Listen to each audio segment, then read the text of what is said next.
Radio check, radio check, radio check. This is the Explorers pod over.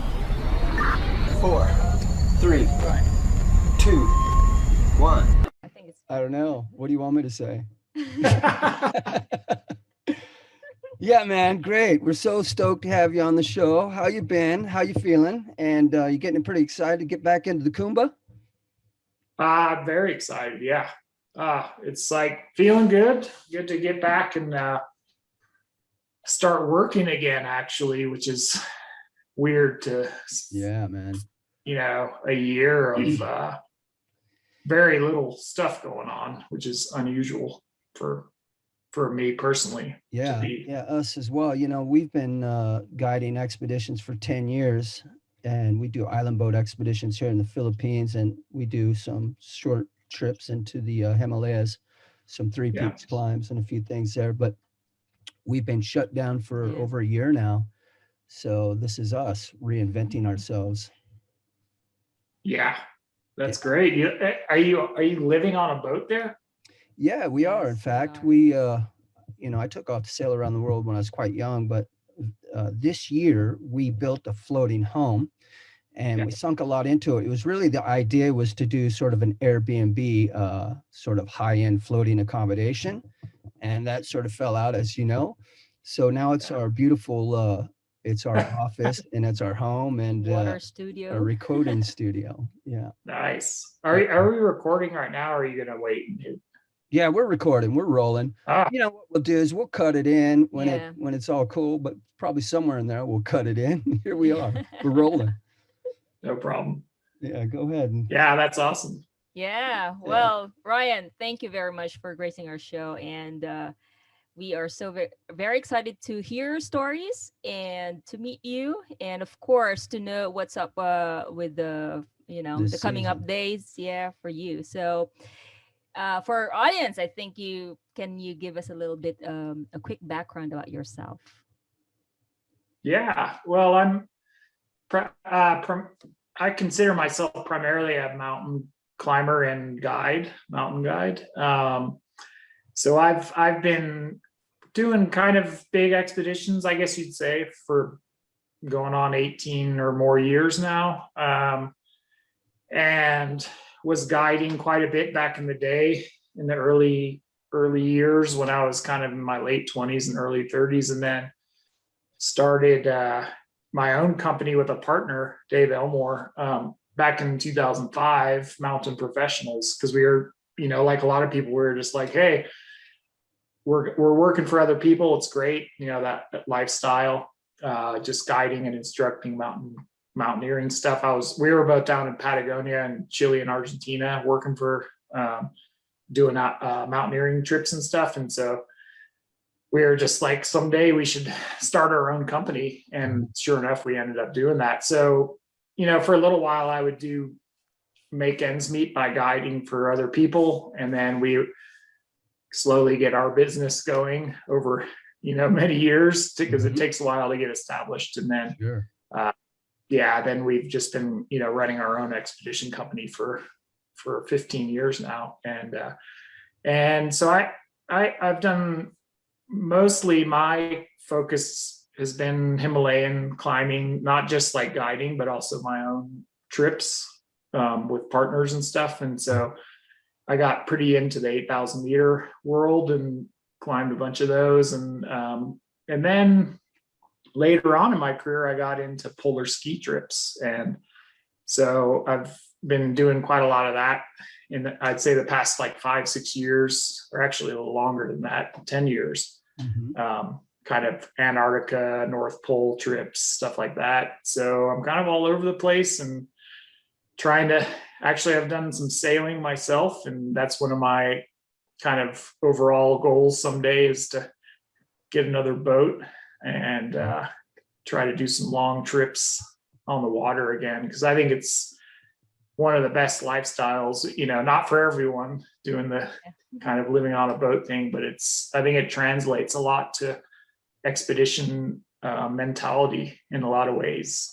Just being able to live with not much stuff and go adventure and see places and end up in little towns you never would have known were there unless you kind of just rock up in a sailboat or something, and then you get to see a lot of cool places you never would in the normal travels. So yeah, I'm just kind of adventuring and guiding a lot and making the yearly rounds around the world. This year has been a little different, not much travel at all, but we're kind of getting back into it now with the spring, heading back to Nepal. So looking forward to it.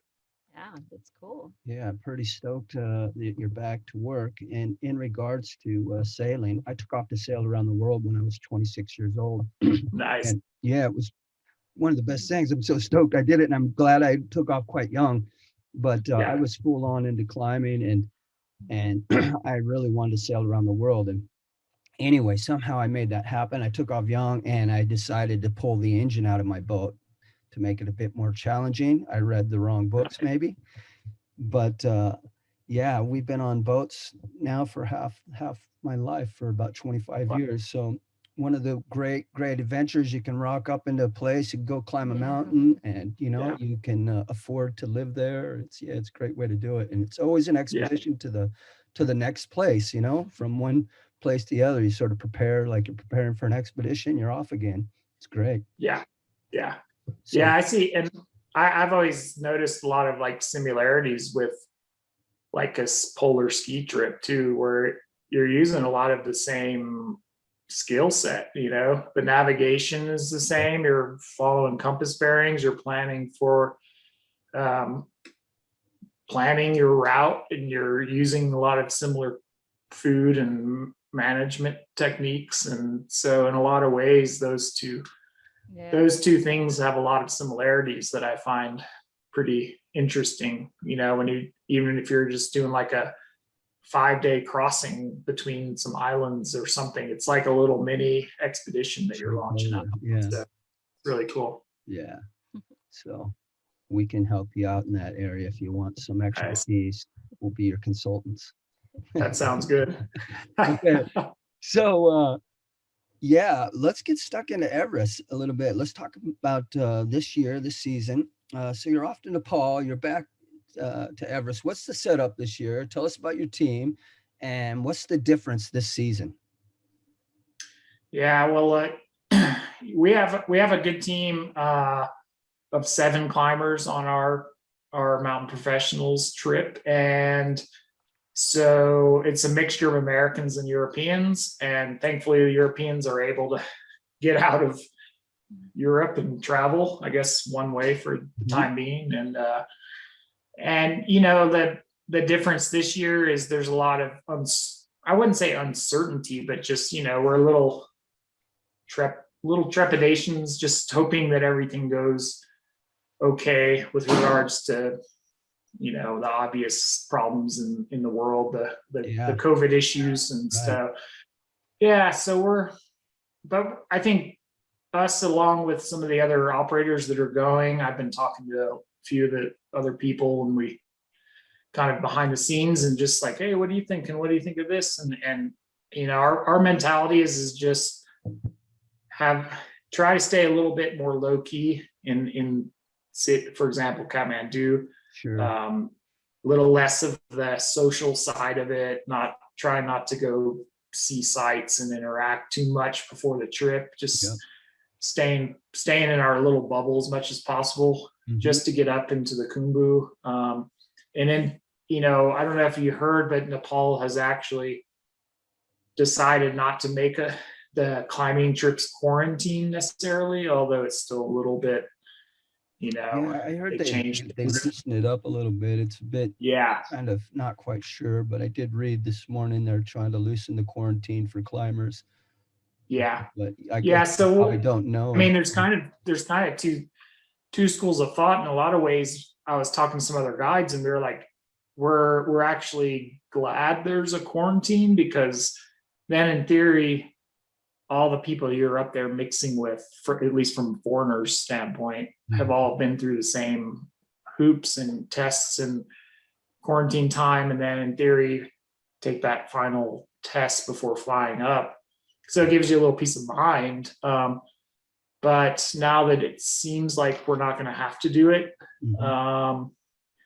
you know, and still you're going to have to land with a negative test before coming to Nepal, have some days there, and then take another test before you can fly up into the Khumbu. So, Yep. Is that a 72 prior before you get in? So yeah. yeah. Okay.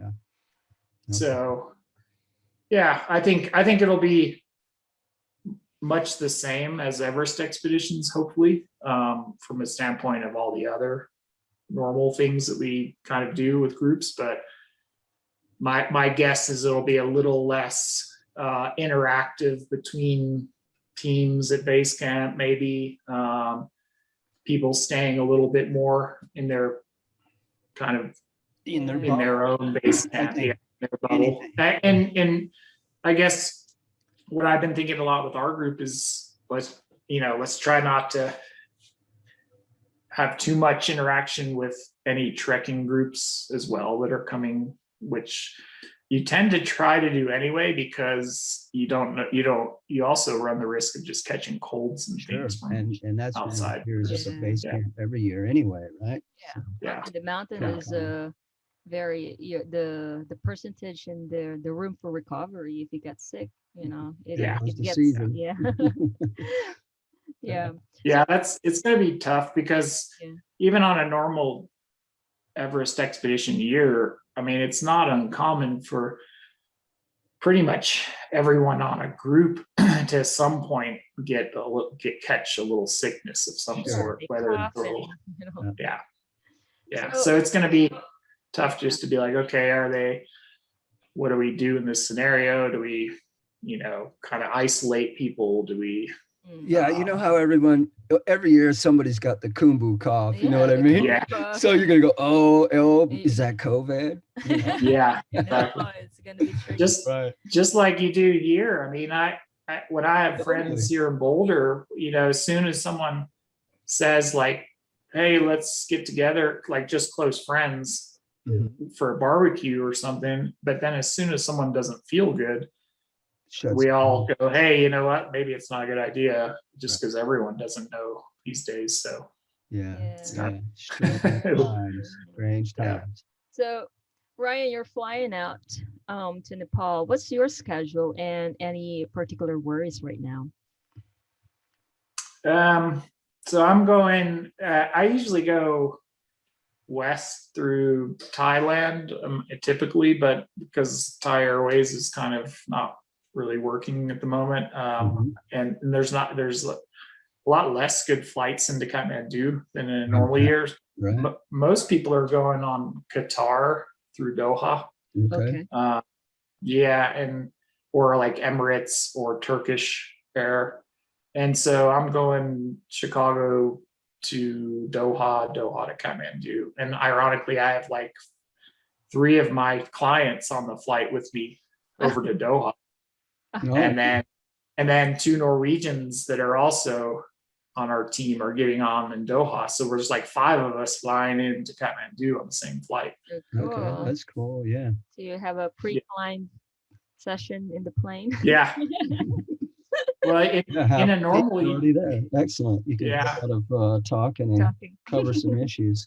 Yeah. Well, a good thing is in one of the difference with my company, we tend to have, because it's not we're a big on scale, like we do a lot of trips all over the world, just as any of the kind of larger guide services do, but it's a little more of a smaller, maybe boutique style, where we actually know a lot of the people. I mean, all the people on this expedition, we know from past climbs, and they've done 5 trips with us, or this may be the 7th trip. So I actually know all the clients on the trip very well. Yeah, that makes it real comfortable. Yeah, makes for a good trip. Yeah. Hey, so I saw you on Alan Arnett's interview the other day, and I was saw him ask you a question about the Nepalese Department of Tourism. You know how they set new rules on visitors. He didn't allow you answer the question, but so I'm going to ask it. So you know how they're saying they may not, you're allowed to take photographs and videos, but you're prohibited from sharing them without permission from the department. My thought is like, how are you going to manage this, and how will you brief your team? How are you going to go about this? It's tricky for sure. Yeah. I mean, there's, for someone that's been to Nepal a lot, the diplomatic answer is we'll do whatever they request us, right? It's the ministry of a country, and we want to respect that. Yeah. But we also, it's no secret that sometimes that government office is a little bit, just throws out stuff late in the game, or is it really going to get enforced? I don't know. Or how can they enforce it? So I mean, the reality is they did that mostly because they don't want certain kinds of pictures that are at the summit, or those shots. Yeah. So I don't think there's much. I don't think there'll be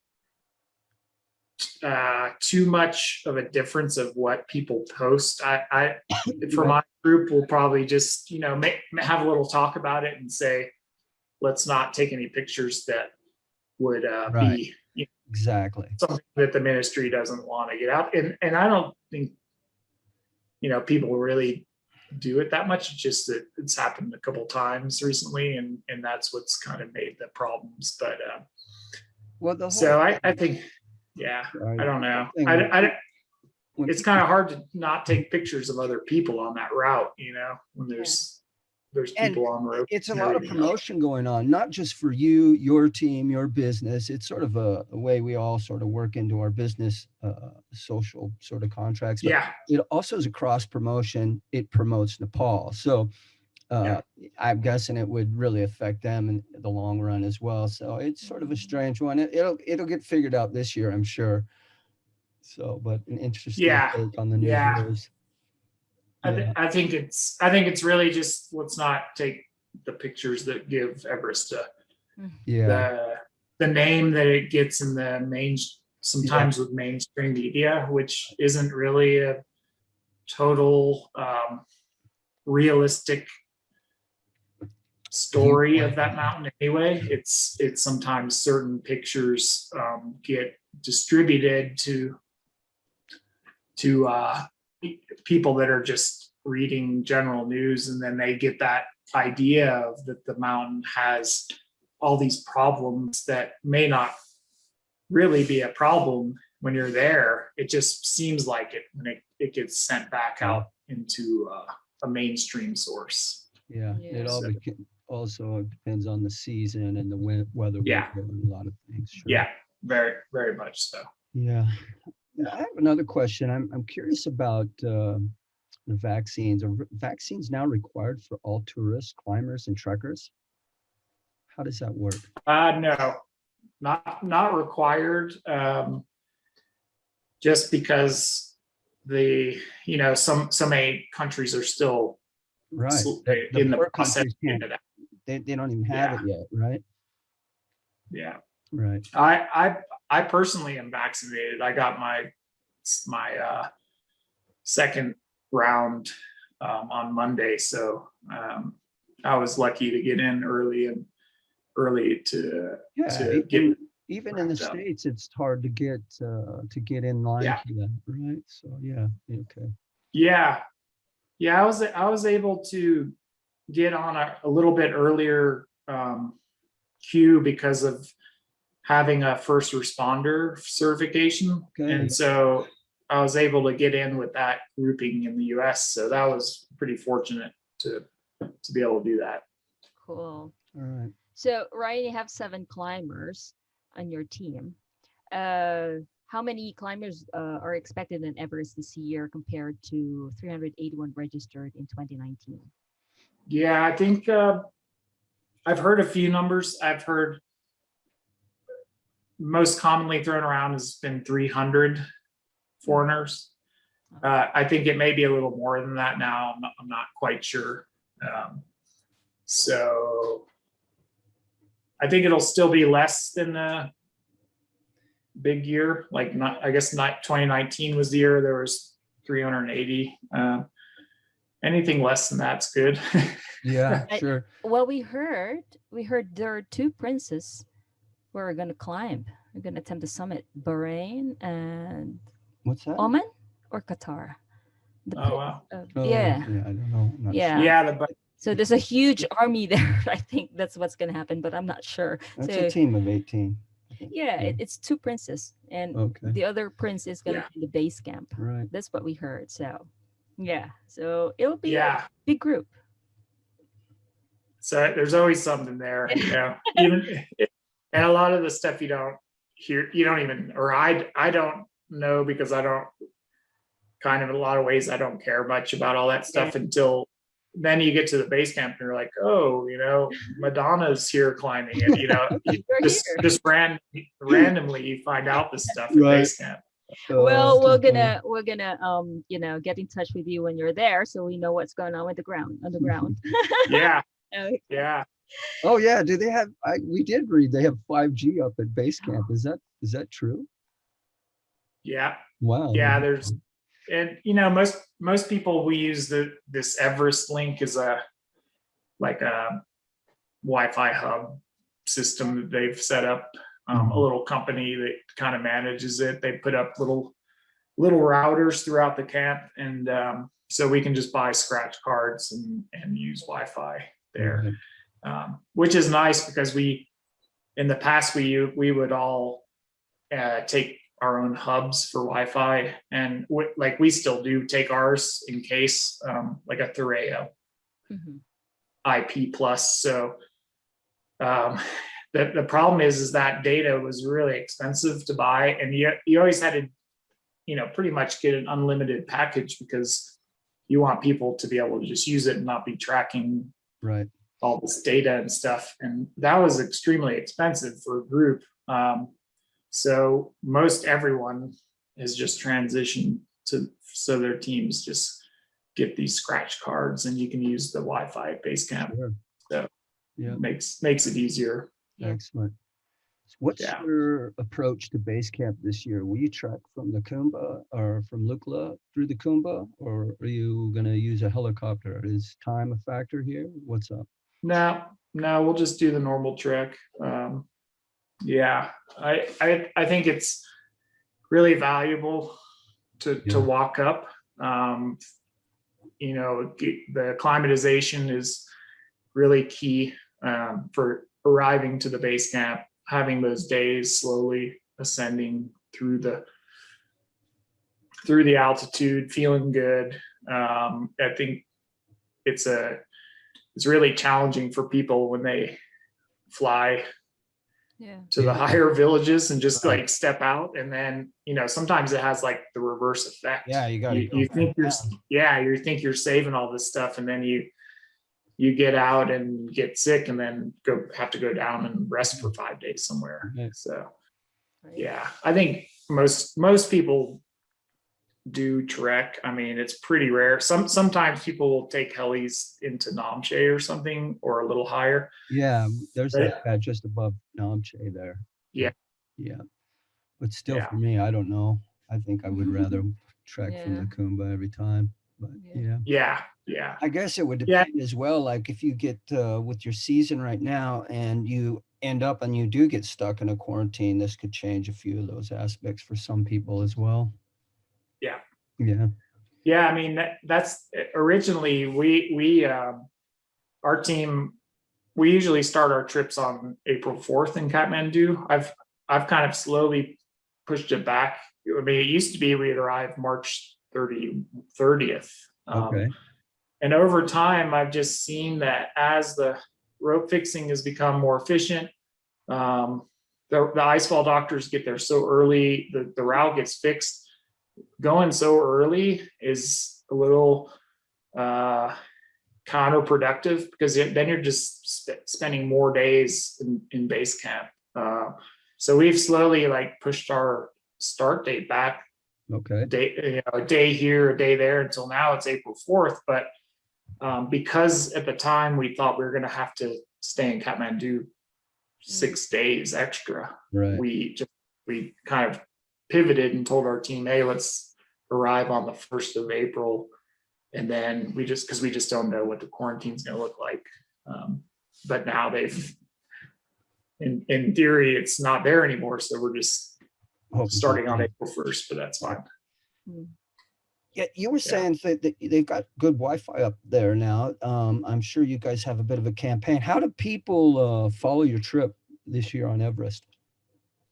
We send news to our site on the Mountain Professionals news page, and then, like most people, it's just kind of transitioned to social media, which is a little more efficient way to just show people what you're doing day to day. Yeah. It used to be when that wasn't as big of a part of expedition life. You may write like a news blog once every week or 2 weeks and just say, hey, we did all this stuff. It was great. And here's like one picture. We did that. But nowadays you can't do that. You got to be like sending stuff, content all the time, just to be showing what it's like. And so it'll be pretty interactive. I mean, we're actually doing a few cross promotions with some sponsors that I have. So we'll be doing some cool, just, showing some cool scenes from the base camp and the climb, and showing, what it's like and how we use some product, solar companies, and even I have a beer sponsor. So we're going to have some nice beer at our puja ceremony at base camp before climbing, and they're all doing giveaways, so it's kind of cool. That's right. Yeah, we'll be sure to we'll be watching and following you on that. Yeah, we'll probably plug in if we can. We'll embed your Facebook on your show page as well, so people can check it out. Yeah. So what? Yeah. You mentioned that your climbers this season are mostly, if not all of them, are repeat climbers or clients of yours, and you know them at a certain level, and I think that is really very good, because the chemistry and the chemistry is very important, especially up in the mountain in harsh conditions. But in general, when you're leading and organizing and guiding expeditions, how do you deal with attitude problems of your climbers during an expedition? It's a good question. It can be challenging on long trips, or of course any trip, but I've been pretty fortunate on my career on long Himalayan expeditions, where I've been leading the trips, to maybe only have a few here and there memorable people, to say the least, that it was challenging to be kind of accommodating. Yes, or just living with for that long, and I think you got to rely on your professional side, and just, because there's a fine balance of, you're an expedition leader, you're a guide, but you also, there's so much time on those trips. You are just like hanging out a lot when you're at rest breaks during base camp and stuff. So it's this kind of balance of,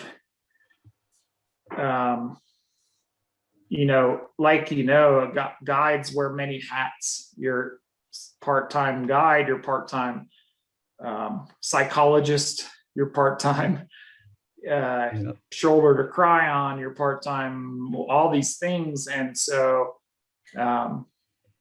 that's why I think there's a handful of people that have been doing it a long time, and you see the same names out there, because sometimes they tend to be pretty decent at doing all those things. Maybe not the best at any,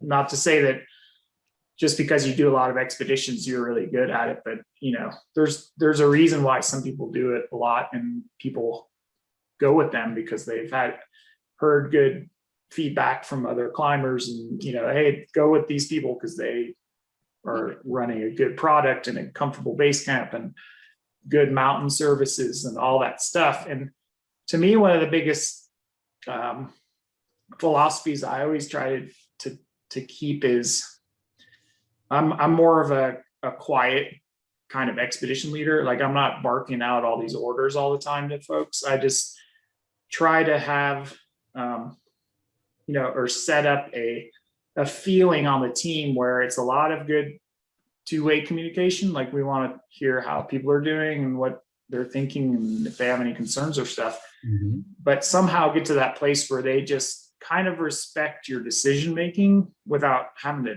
like talk about it much. They kind of just look to you and hopefully they know that you're making the best decision based on all the factors at hand, and you're judging it by all the experience and all the years and all the time that you've spent in those mountains. And so hopefully they just understand, like, you're making these decisions based on experience and the judgment that you've acquired over a long time. And it doesn't mean it's always the right answer or the right decision and all that, but that it's coming from a place where you want the best for your people. You want them to be safe and you want them to have a good, successful summit attempt. And so when you're making decisions on when we're going to go climb, or if we're going to wait a little longer, or all these things, that's a good feeling when you don't have to have the big discussions and roundtables and all that. It's more just a briefing, like, hey guys, this is what I'm thinking, and I rely on my staff a lot, that we've been climbing these peaks together for a long time. So I always include, my Sherpa team or other guides, and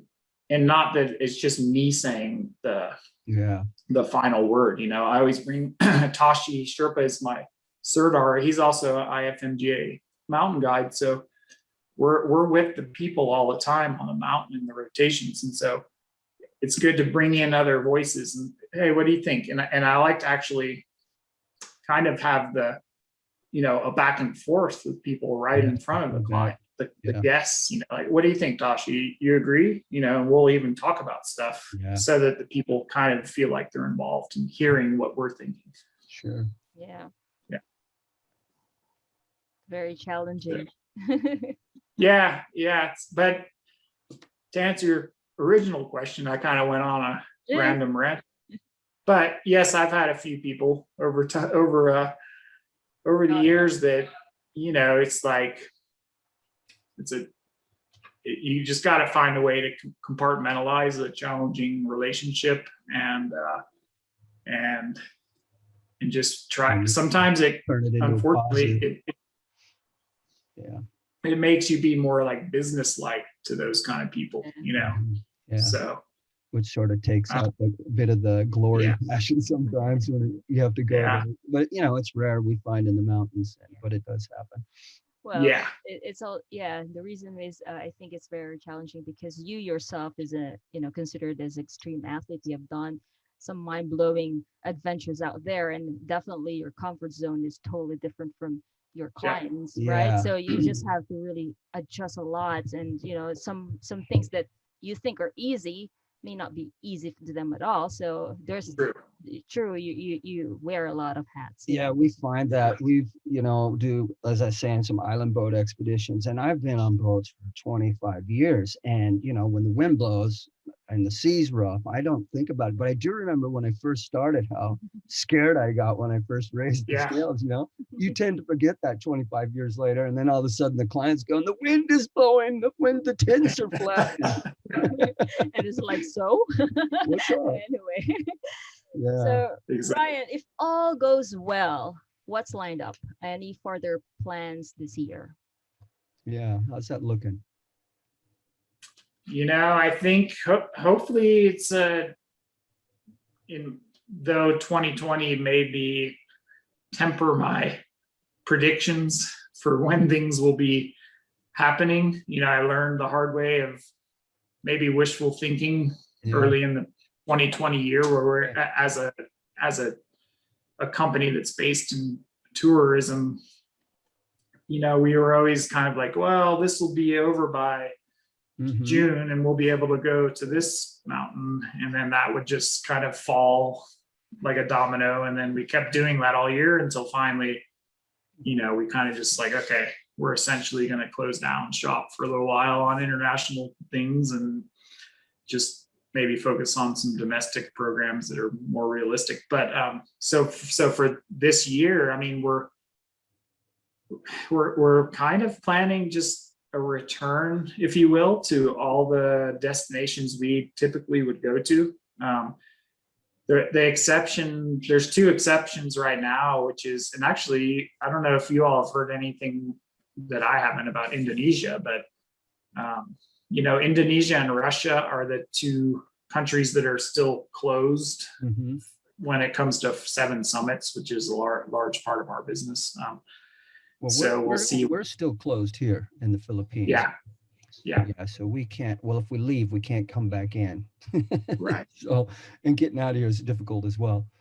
But yeah. Go ahead, sorry. No, but from a business standpoint, we're hopefully going to Elbrus in Russia if something miraculous happens and they can open Russia in the summer. But if not, we'll be at Kilimanjaro for a couple trips. Yeah. We have a lot of domestic stuff here in the US in the Cascades. And then I hope we could do a Karsten's Pyramid trip in Papua in the autumn, but we'll see how that shakes out. But and then, ironically, we're already talking about Antarctica for next winter. And we're doing logistics right now for the trips in December, because there's a lot of pent up demand for going down to the kind of Mount Vinson programs and South Pole ski trips and stuff like that. So we're already in the thick of it with reserving our places on flights and stuff like that. So, and in Nepal next autumn, we're going to try to have an Amida Blam trip in the autumn as well. Excellent. So, and personally, I like to mix in some personal trips still, because like there's a few objectives I have that I just have to kind of figure out when I can do it, or put it into a schedule. And so I don't know, I'm thinking of some potential climbs in the Himalayas again, but I don't have any necessarily like concrete stuff. I'm guessing it's really tricky times because, a lot of times when you're organizing your logistics, for example, I'm guessing down in Antarctica, you have to go through, I can't remember the name of that company, but they only have so many seats, and everybody's got to throw their down payment down beforehand. And if it gets canceled, and pretty much is what I get on Everest as well, is like you got to hang on to that until next season or however that works. I guess this makes it real hard for booking trips for you. Yeah. It was a and those two places were the most, the hardest pill to swallow from the last year, because basically the world kind of shut down 3 weeks or something before our Everest trip in 2020. And we had already, sent all of our overhead costs over to Nepal. So that money has been tied up for over a year now. And obviously there's going to be some money lost through that. Yeah, for sure. Yeah. And also the Antarctica season, didn't happen this past winter. And that's one of our other biggest programs. And a place I love going personally is to guide down there in Antarctica. And so when that didn't happen, it's hard from a business standpoint, also just, a lot of other reasons. But now that Antarctica not having a year happen, and like you said, there's only so many seats on the flights down for these various programs, and their ALE is the company, they're not expanding to accommodate more trips this upcoming season. So the demand is kind of ballooning up right now. Right.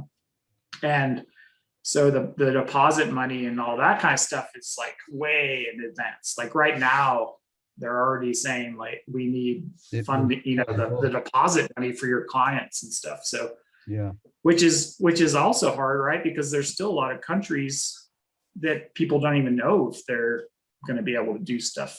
I mean, and I'm guessing a lot of fear that they could close it down again. Yeah.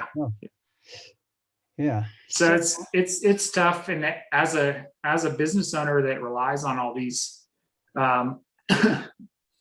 these things to happen, and those two areas in specific, it's quite a lot of money that's involved, and so it can be very stressful. And what I am slowly learning or teaching myself is just to be, you got to just try to compartmentalize that side of things and not let it just be in your head all the time. Like, what if this doesn't happen? And we have all this money that's sitting there, and because then it just ruins your personal life day after day. Wow.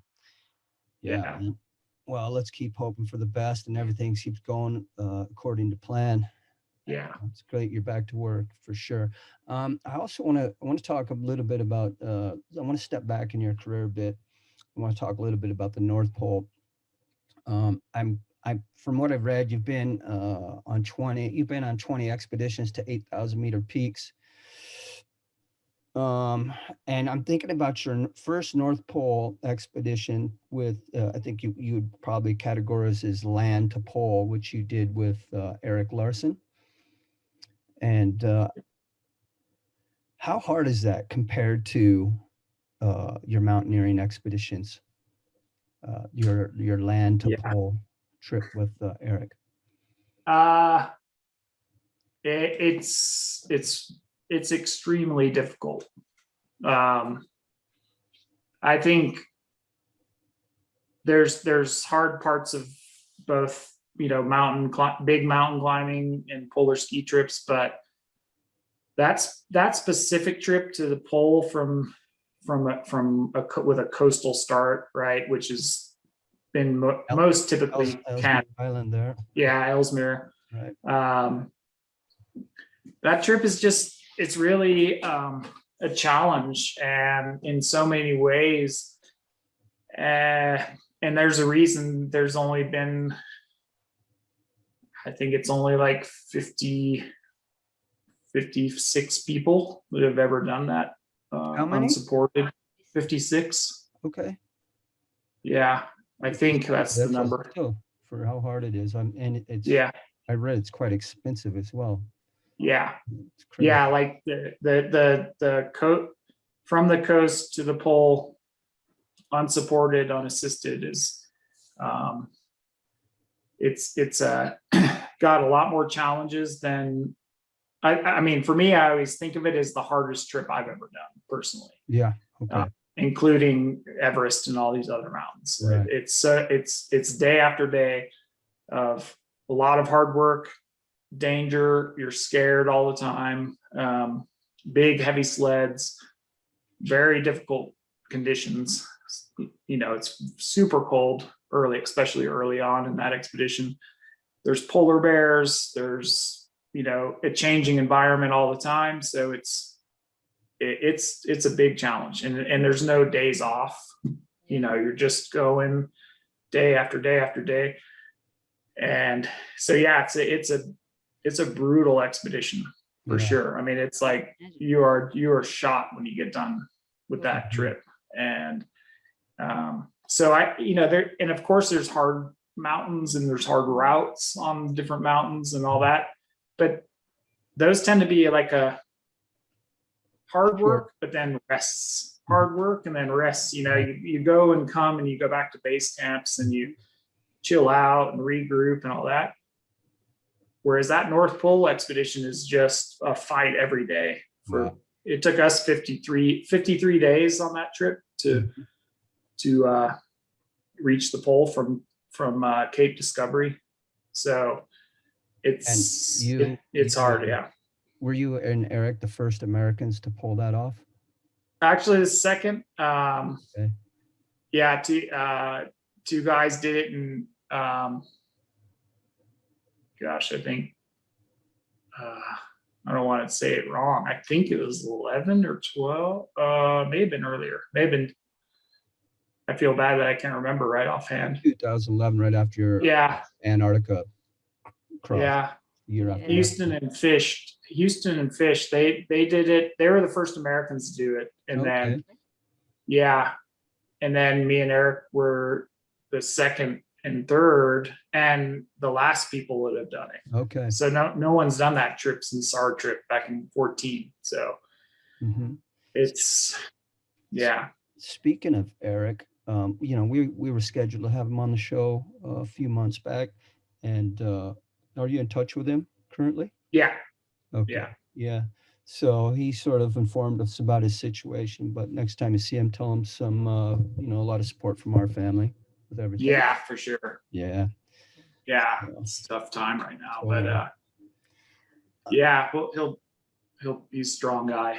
Yeah. Just We'll pull another through. battle. Wouldn't want to be on that. Yeah. Well, Yeah. okay. Ryan, you did Antarctica as and as an unassisted and unsupported crossing. How does the South Pole and this North Pole compare?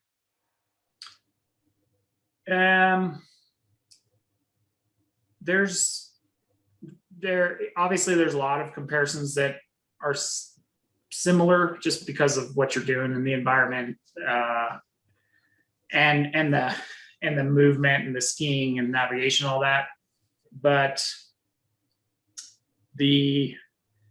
I'll go back. So that crossing was 2009 and 10, and that was me and Cecilia Skog from Norway, and that was a difficult trip because it was so long and the distance was so massive. Yeah.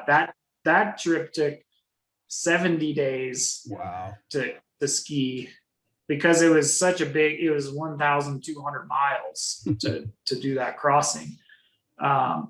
So that the challenges for that expedition were a little bit more based on just the daily grind of how long it was, the mental side of skiing so long every day. And, you know, you just got to find this mental space to be like every day, keeping your mental state kind of busy, and then you go in your ups and downs and all that. As compared to the North Pole trip, which was a shorter time frame, right? 53 days and only basically 500 nautical miles. But the North Pole is way harder. Yeah, when you get it immediately in the miles, you can hear it, right? Wow. Yeah. The day-to-day is much more difficult. But that being said, that trip we did was very hard too, because, you know, starting off, we had 75 days of supplies with us. So doing it unsupported means you got all that in the sled at the start. So we had 320-pound sleds that we had a long way to go. And so how did the food supply hold out in the end? Where were you? How was that? It was good actually on that. Okay. Yeah, we had it pretty dialed. I mean, we had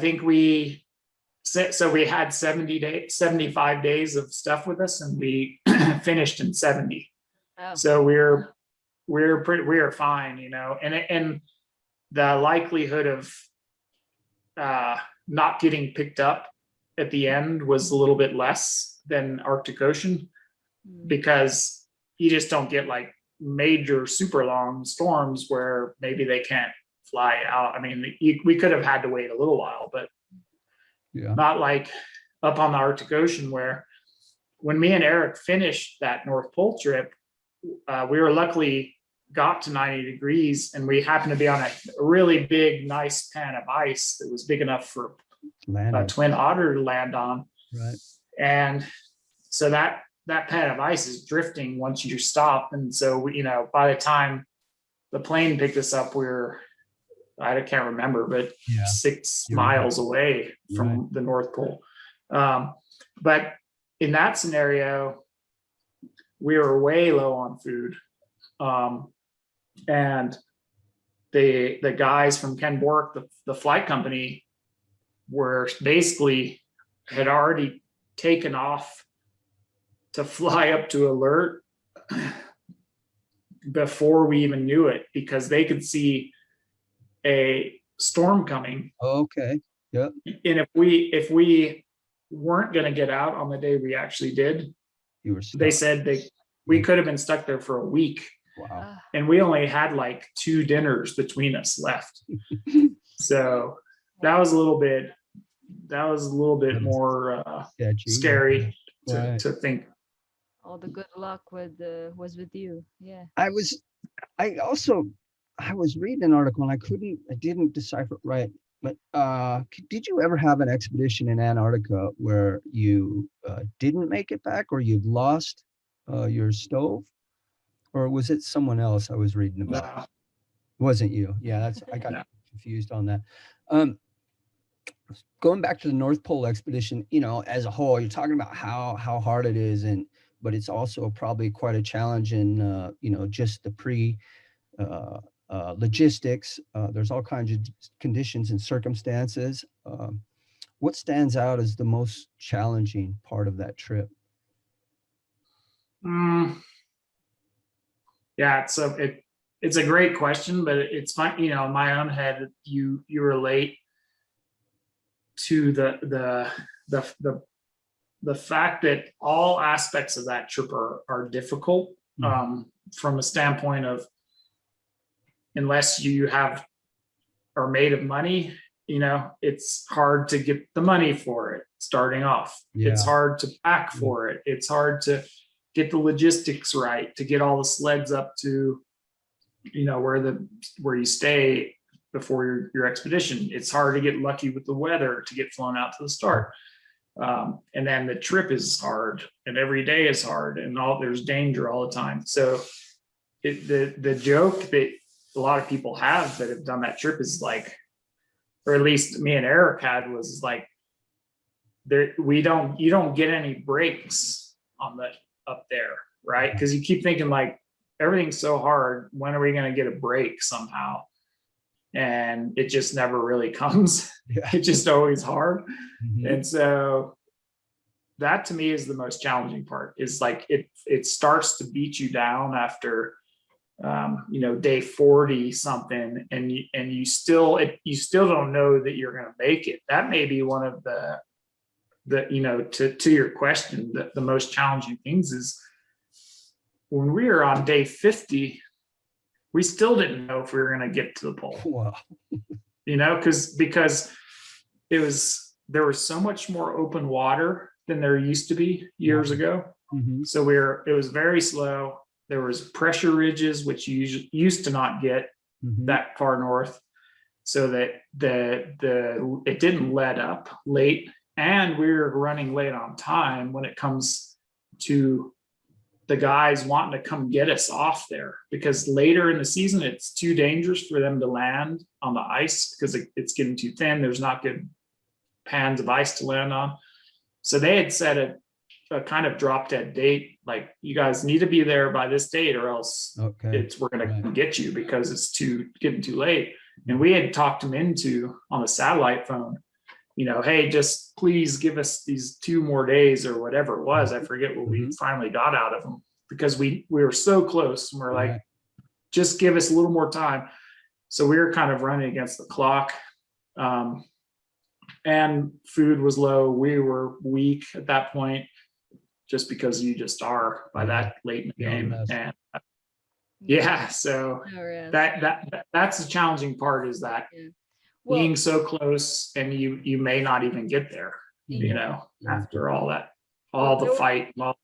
Were there times that you thought of giving up, that you thought that you'll never reach the pole, and what kept you going? There's I don't think there's certainly times of questioning stuff, and we certainly had a few talks, midway, of like, we're not making enough distance. because you just start doing the math, right? You don't do a lot of distance for the first half of the trip because there's a lot of bad ice for the early part of that expedition, close to Canada, close to Ellesmere Island. It's really a lot of pressure ridges, a lot of rubble ice and stuff. So it's very slow, and you have very heavy sleds. Mm-hmm. So when you get midway and things start to kind of open up a little bit, you get some better days where you can actually ski distance. But you start looking at the math and you're like, hey, we still have all these miles and all these degrees to do. And we don't have that many more days left. And we only have so many days of food. Mm. So we definitely had some talks where we're like, the math's not adding up, but we never really, I don't think we ever talked about not, continuing. We just took the mindset of, let's just get through today. Let's have a good day tomorrow. Let's see what we can do tomorrow. And so you break all that trip gets broken down into like very short-term goals. You can't look at the big picture.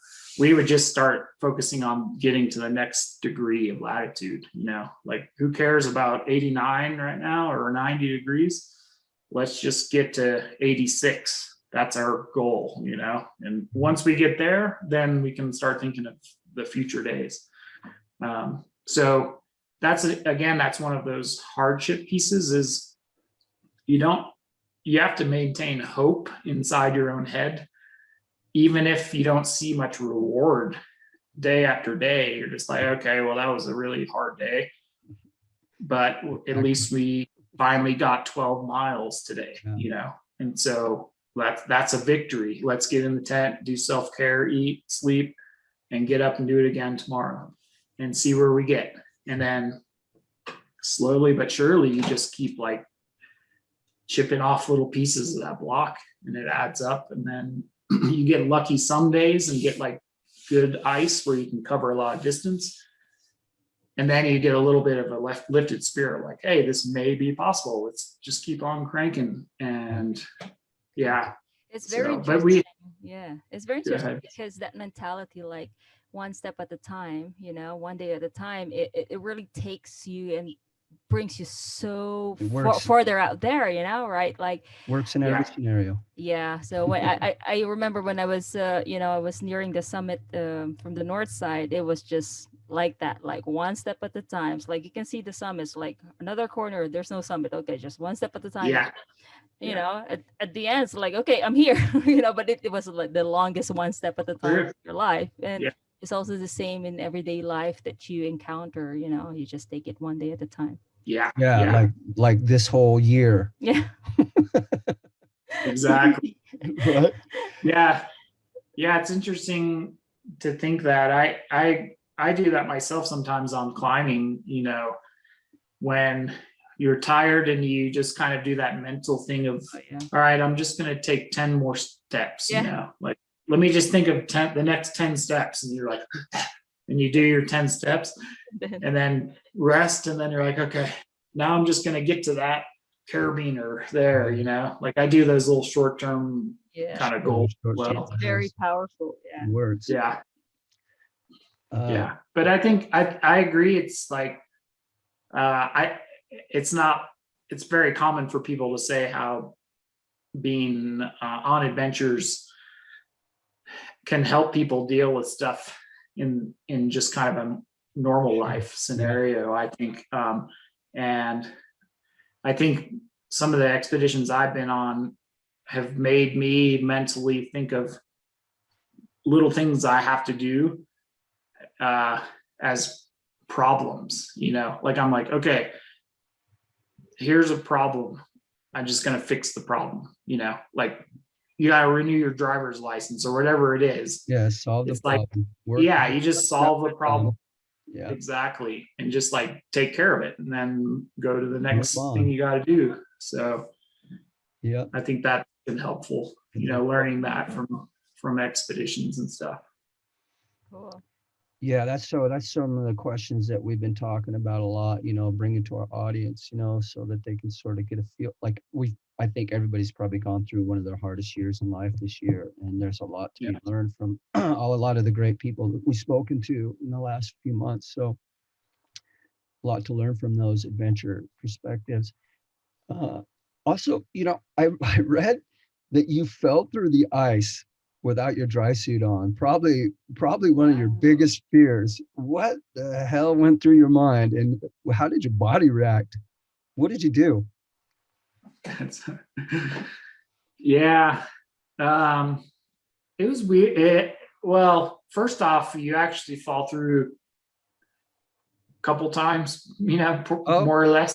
Right. But yes, one time I fell in like big. Most of the time you punch through. Sometimes Right. just like Leg. maybe it's up to the knees, like your foot goes into water or whatever. And that's not a big deal. But yeah, the time you're referring to, I did.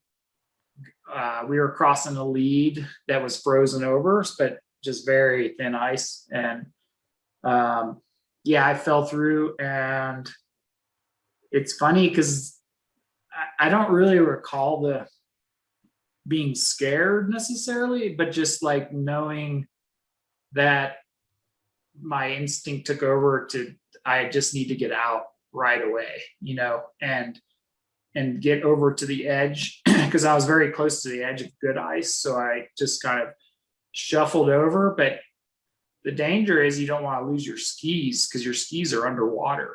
Wow. And yeah, right. So I kind of got over to the edge and got up onto some good ice, and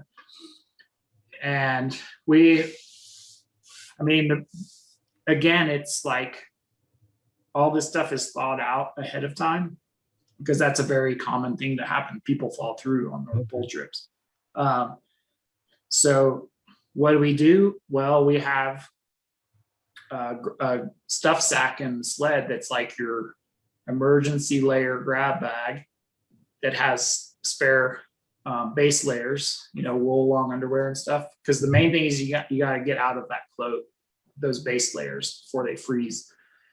So I just finally got up, and I really wasn't thinking of it too much. I was like probably shocked a little bit, but not so scared. It was more like just, okay, now you got to take care of the problem. Now you're wet and it's 30 minus out. Crazy. So take off all the outer clothing that we ski in and change.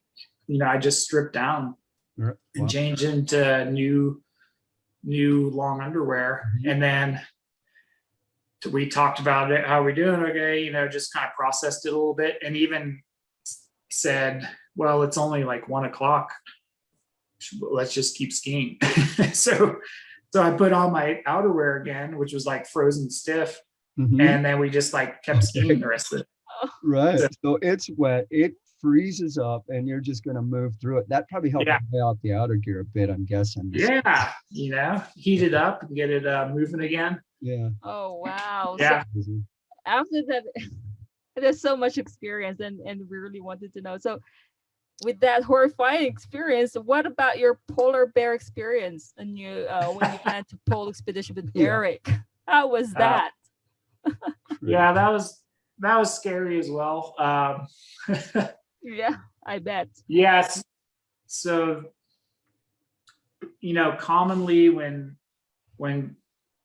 the most common way you see polar bears anywhere in the Arctic is they circle in, they'll slowly circle into something they're investigating. And so typically, if you're like a polar skier, you'll see sometimes videos of people like, yeah, we can see this one, and it keeps coming in closer and closer. And so you have time to be like, okay, if it's keep coming in closer, let's kind of, get the gun. And you have like this planning thing happening as it's evolving. But on that particular day, not to go too much into it, but some North Pole expedition people, the way most people have done it is actually take 2 sleds each, at the start. Oh. And because there's so much weight on those, just your supplies for each person, what people often do is ski forward with one sled, unclip, come back, get the other one, ski the second one forward. And you do that for several weeks until you get that amount of stuff down. And then you just transition into your one big sled from there all the way. What me and Eric decided to do before the trip is, let's not do the 2 sled version. Let's just each have our own sled, but just one big one each and everything in it. And so what we did is, for the hard parts early on, was we both would clip into one sled and ski it forward and go back and get the other sled and then bring it up. So that day, which was pretty early on, I think it was only like maybe a week or so, 10 days into the trip, we were pulling one of the sleds forward, and we just stopped when we were, certain distance away, because you don't want to go too far away from the other one, just in case like it's lost in bad weather or something. And we just unclipped and turned around to go get the other sled, and in our tracks was 2 bears walking right at us. Wow. Just, I think 20 feet or so away from us. And so the instant reaction was throw your mittens off and start screwing on the pencil flares that we keep in our zippers of the pant legs. Okay. Because that's the first line of defense of, you're trying to scare the bears away. And so scare a polar bear. Yeah. And so we were, there was a few expletives we were yelling out loud. Sure. And trying to screw these flares on as it was a mother and like a teenage bear with the mother.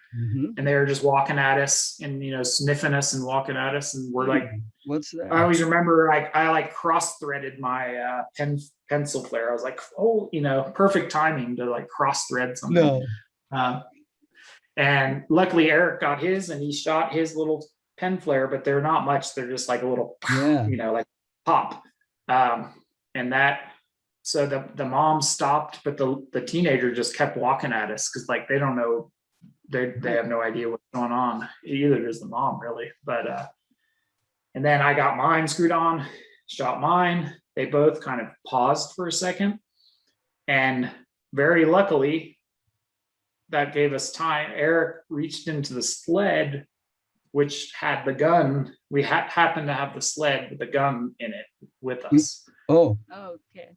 Because if we would have had the other sled, then that probably would have been a grim ending right there, because we would have had no way to do anything. So bear line. We got, so Eric was able to get the gun out, and the first shell is a bear scare. So it just shoots, and it's a very big explosion, like boom, and it really scares bears away.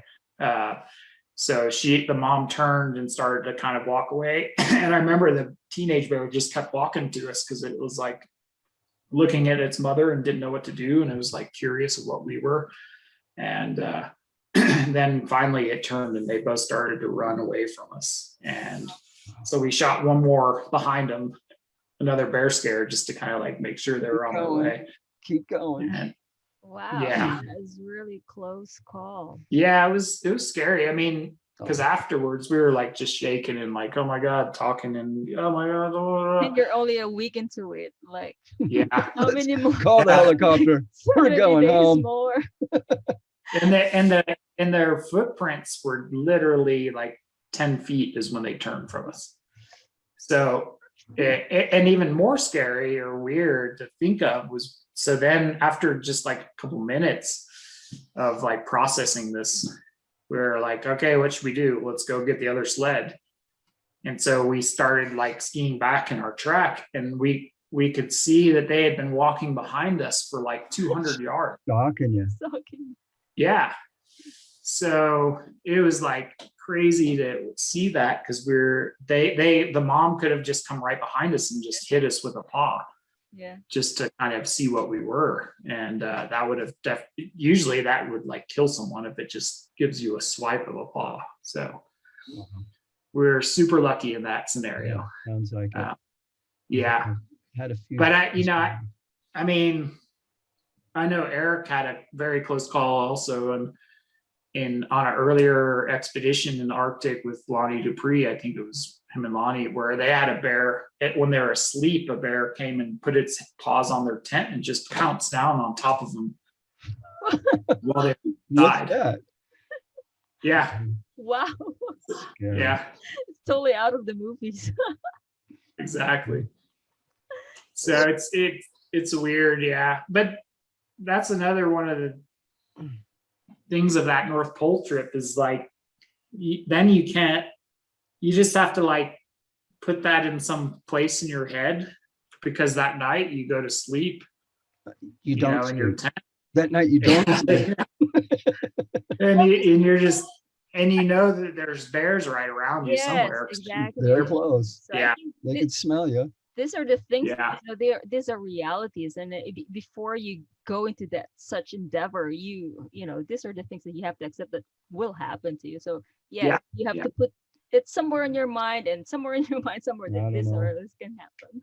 Yeah. Yeah, it's scary, super scary. But I think that's how the like weird people that do it can somehow just kind of put those little boxes and be like, okay, this is dangerous, but let's just do it. And because I think even more realistic danger is when you're pulling all those heavy sleds and stuff over ice, and the sleds are falling on top of you, and because you're getting them over big pressure ridges and all that, which happens is like people get injured by their own sleds. And if you're in the middle of a huge bad rubble field of ice like that, you can't get evacuated from there.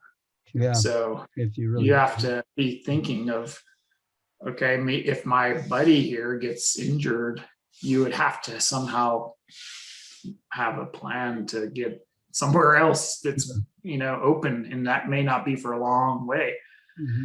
Yep.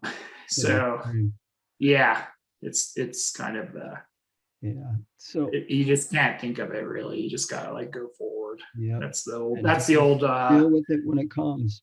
Problem Yeah. of it when it's there. I mean, the best thing is like the old Norwegian guys that started all this crazy polar stuff back in the day. I mean, Nansen Norwegian, his motto was just like go forward. Like there is no other option but to go forward to get to the finish. And so that's like the mentality is like, okay, there's all these hardships and challenges and it's dangerous, but I'm just going to go forward and make distance and get to my destination each day. Cool. Yeah, so I'm curious, when you spend that much time away and really it's an ultra extreme environment, an ultra extreme expedition, you're sort of dropped out of society. How difficult is it to go back home and sort of get into the groove? Do you have a culture shock, so to speak? I think so. I mean, even from some of your trips, but also what I related a lot to is sailing. I don't know if you've ever experienced that when you have been on a boat for a long time and not around other people. Mm-hmm. And sometimes when you get to a marina or something, you kind of don't want to leave the boat. You're just like so used to your little place, your little stuff. And so I think in a lot of ways, and even people that go on Everest expeditions or whatever it is for a long time, where you're like so singularly focused on a goal that when it's over, sometimes it's hard for people to kind of adapt back into a normal lifestyle, because you're like, okay, now everything's easy. I can just turn on this faucet and there's all this food in the supermarket, and you kind of have lost that. You walk into the Safeway and the lights are humming, everything sounds good, everything smells. I remember especially when I first started doing some really big passages, 30 days, and you know, it's not so profound when you land in like the Marquesas and it's jungle and it's quite wild. But if you landfall in a city and you all of a sudden the cars are like going super fast, the grocery stores are bzzz, everything's humming. It's freaky, totally freaky experience. Yeah. Yeah. It's like the sensory overload in a way. Yeah, exactly. Yeah. And the funny thing I've noticed over my career is I can relate that back to when I first started as an instructor in outdoor education, you know, in North Carolina. And I would instruct like a 7-day backpacking course. And then going into the town, I can remember having that feeling like, whoa, this is crazy to be in a Walmart. It's like sensory overload. But now I look back at that and just laugh, you know, like that was like, it was profound at that time because I was like not used to it. But then you go on and do all these longer things, and it's kind of funny to like laugh at that. Back, used to think that was long time to be out. And, 7 days, like. Yeah. Well, yeah. Speaking of, you know, long time, can you tell us about a little details about the trip you call? guys provide? The Yeah. trip. It's the one you guys are now providing. I saw on your website. It's also what you're sort of known for, the Explorers Grand Slam. Explorers Grand Slam. Yeah.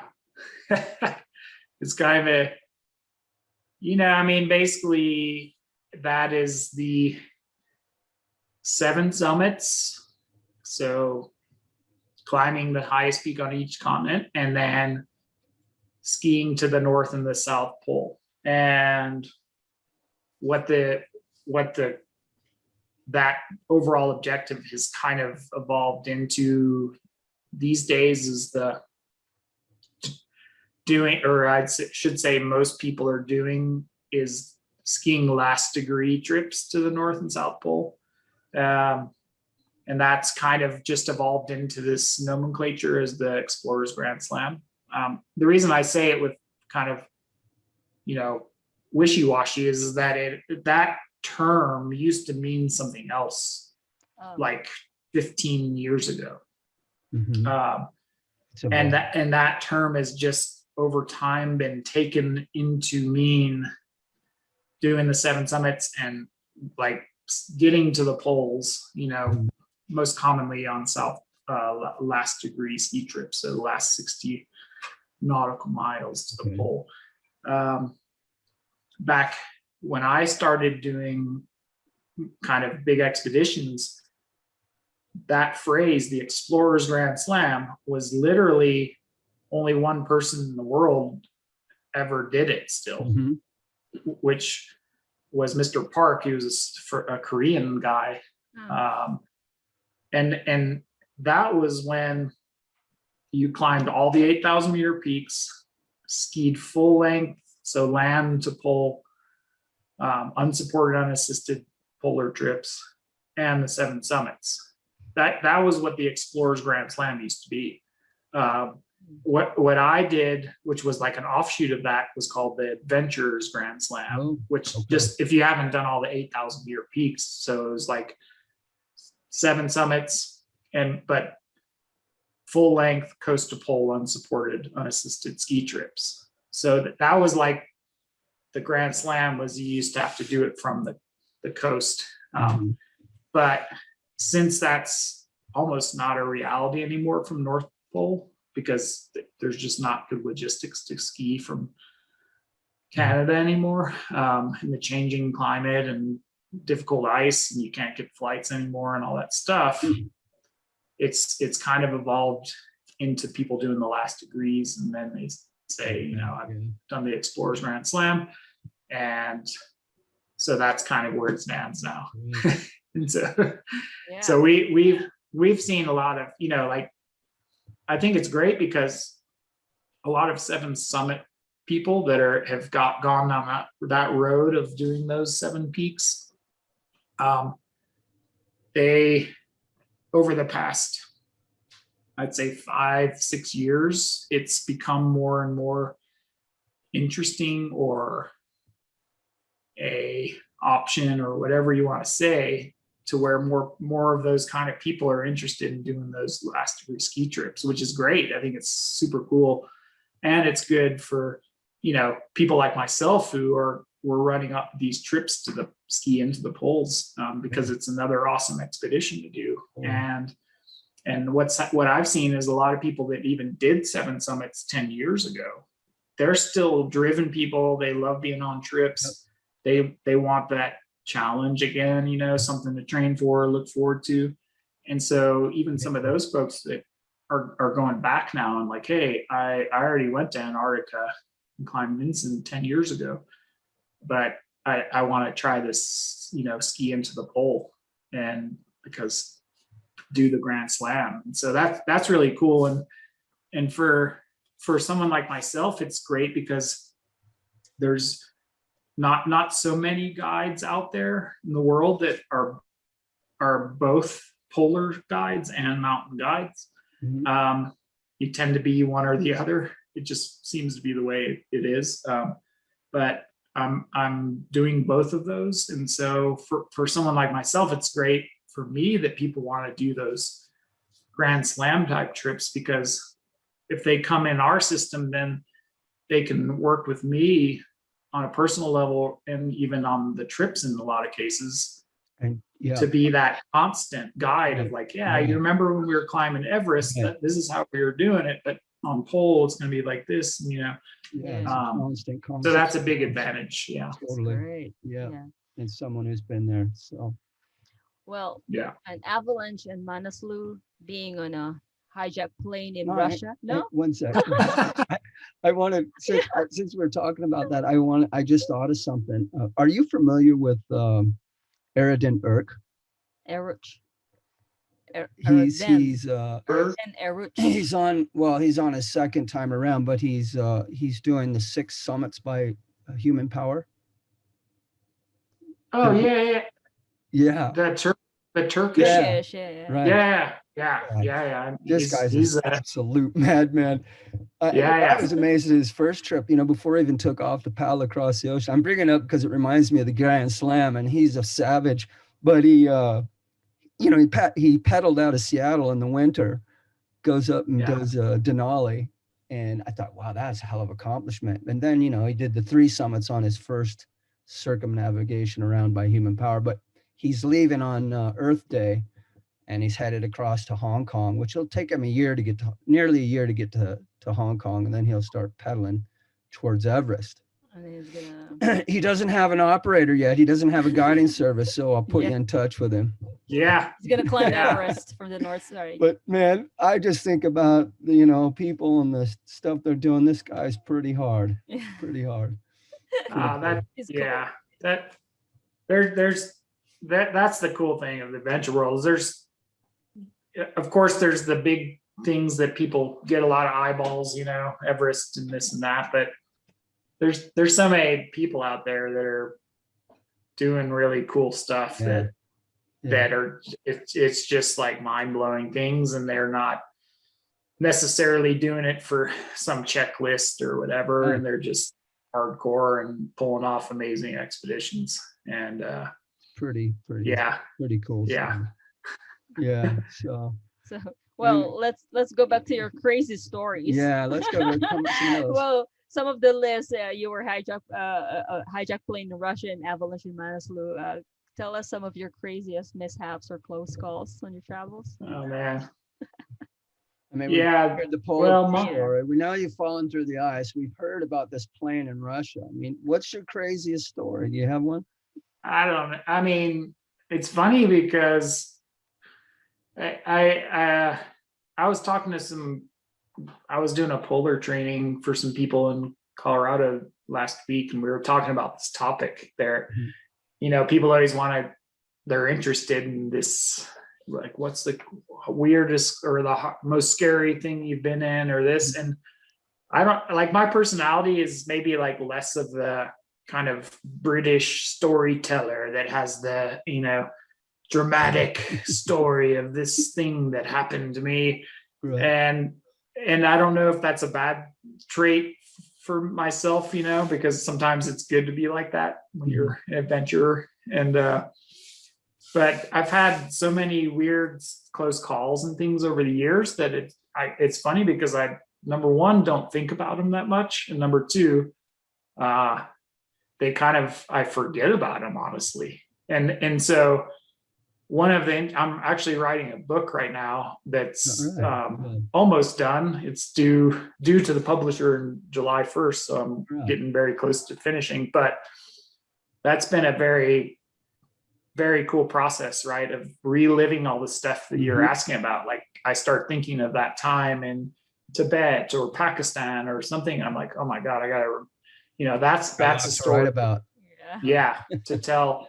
And so when people ask me, like, what's your book about?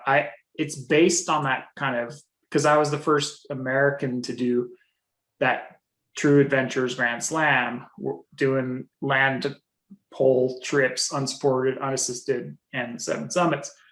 And there's only been 12 people in the world to do that, like that Grand Slam, or really the Grand Slam with full length polar trips, only 12 people. So that's like the base of kind of the book itself, right? Like a memoir of doing that process over a long time. But it's not, my goal from this beginning was not just like another adventures book where it's like, then I went and did this amazing thing, and then I went to this mountain, and then, you know, it's more of a story of the crazy, amazing, sad, tragic stuff that's happened along the way, and these stories that I've been very close and involved with, accidents and these things that kind of paint a better like narrative along the way to show what that journey has been like. And it's not just, then I got to the top of this peak and here's a summit picture. So writing that, I've thought a lot about, you know, avalanches have been, unfortunately, played a big part of life for me over 10, 20 years. Not necessarily like always being in an avalanche or being directly affected by it, but you know, the ripple effect in circles of people I know, and rescues and people dying, and then it affecting your life and all this other stuff.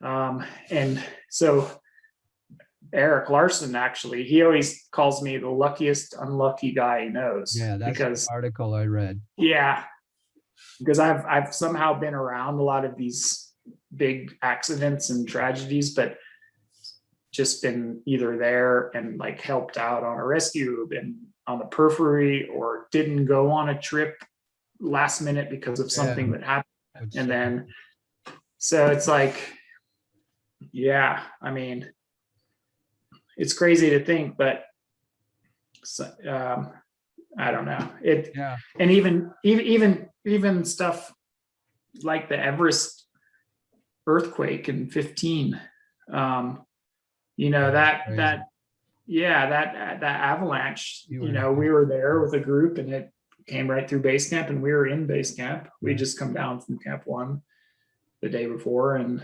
our camp is luckily situated pretty high up in relation to the base camp, and that thing went right through the center, and basically like one camp below us, all their tents were leveled, but ours was like, I think our shower tent got knocked over or something, you know. So I can think back and look at Pomori, where that big Serac came off. And I remember I climbed the route that goes around that thing in 2003. It was my first Himalayan mountain, was climbing Pomori. And so it's like all these little tie-ins of things, and it's been quite a journey with close calls and all kinds of crazy stories. And I mean, even the K2 2008 big tragedy, when the Serac collapsed in the bottleneck, and you know, that I was supposed to be there. I was on a permit for that year. I had gone in 2006, but we turned around just below the Camp 4. It was just like a bad weather season, a bunch of reasons we turned. But but I was supposed to be there again in 8. I was on a permit. I got a cold injury on my big toe in the spring. And it was starting to turn some funny colors. And I was like, well, I guess that means I'm not going to K2. Mm-hmm. And sure enough, then all the people I would have been with, The lucky that accident happens. I mean, Wilco Van Rugen was a partner of mine in 2006. He, was above the collapse and lost all his toes. Jared McDonald was on my team in 2006. He passed away, unfortunately. Even Cecilia, her husband died, Rolf. And so that scenario and those people, then years later played a role in my life again, because then I got to know Cecilia and we went on polar ski trips, and then I went and did a crossing with her, and then later we were in a relationship, and it's like all these things are a strange circle that just come back in the community and have an effect on your life, adventure wise and personal. Yep. Yeah. It's a Life dangerous. is fragile. Yeah, it is. Yeah. Speaking of that, you're headed back to Everest. You're leaving tomorrow.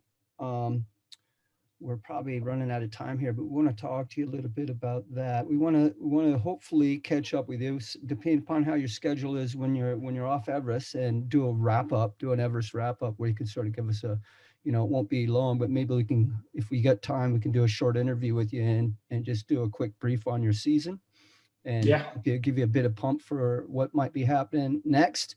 So absolutely. Yeah.